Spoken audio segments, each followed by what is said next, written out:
నా కుటుంబం ఏం నీ కుటుంబం ఇక్కడ ఇదేదైనా శివ కుటుంబమా? శివ కుటుంబంలో సమైక్యం ఎలా ఉంటుందో, శివుడు వాహనం ఎద్దు, అమ్మవారి వాహనం సింహం.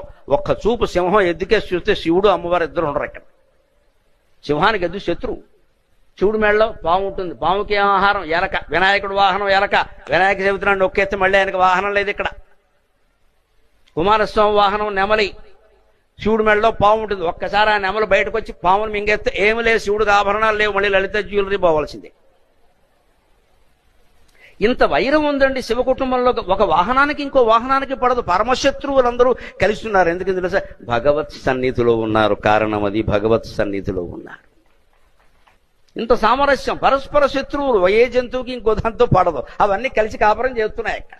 మనం ఇక్కడ పెళ్లి చేసుకుని మంత్రపూర్వకంగా 2 కోట్లు ఖర్చు పెట్టి పెళ్లి చేసుకున్నాం, 2 ఏళ్ళు కాపురం చేయలేకపోతున్నాయి ఇక్కడ. అప్పుడే డిఫరెన్స్ ఆఫ్ ఒపీనియన్ అని ముద్దాపురం తిప్పాం.